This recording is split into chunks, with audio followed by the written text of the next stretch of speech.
Question: have you ever been in a sticky cash situation? Answer: we all have. Now, I'm going to give 3 situations. No answer is the wrong answer. These answers are individual and unique to you.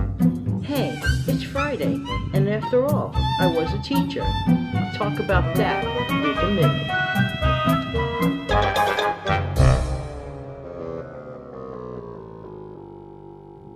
Hi, this is Jan, and my channel name is Jan from New York City Saves Money. How's everybody doing today? Hope that this video, like every other video, finds everybody doing well. If you're not feeling so great today, I am sure that at some point you will feel better real soon. Just keep the faith going. Hey, listen, I want to talk to you today about sticky cash moments in the form of a little bit of a pop quiz. When I was a school teacher, my 3rd grade students and my 6th grade students knew this for a fact. Friday was test day, so I thought I'd have a little fun with this test. But the truth be told, some of these situations can be embarrassing, and some of these situations just at times just don't know what to do. But I am curious to know what you think.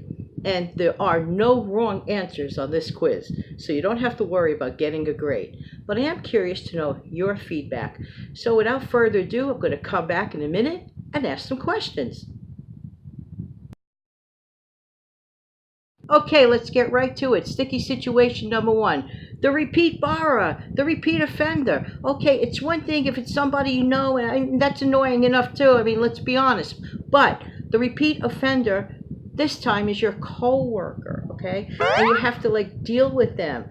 You know, you spend more time in your life sometimes with your coworkers than even your own blood relatives. Am I right or am I right?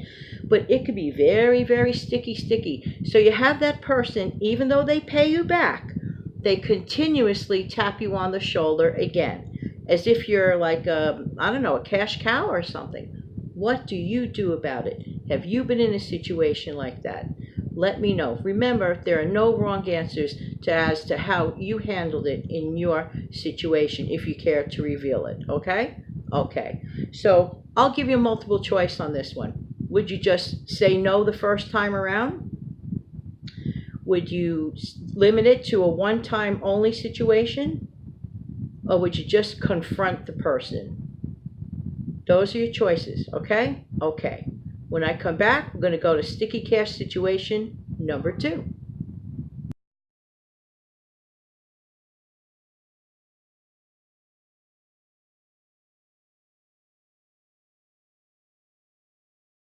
Okay, the coworker trap of you got to participate in everybody's birthday. Then we have to do, the holiday thing. Some people don't even celebrate the holidays. Keep that in mind, okay?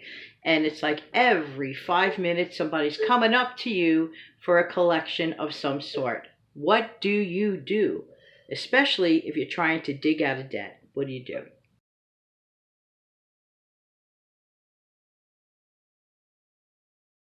Okay, so for the final sticky situation, okay, keep this one in mind. Did you ever have to go to those group restaurant deals? You know, the kind where everybody says everybody's going to chip in, but yet somebody else orders like filet mignon while you're sitting there and you order, to be polite, a cheap hamburger. But then who gets stuck paying footing the bill and everything else? More or less, you do. What do you do in those situations? Do you partake in those group restaurant deals?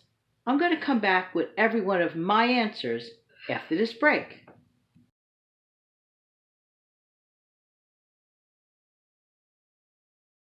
Okay, here are my answers. Situation 1 really did happen to me, but I was young and silly and just wanted to be so sweet to the world. But unfortunately, in this world, it just cannot happen.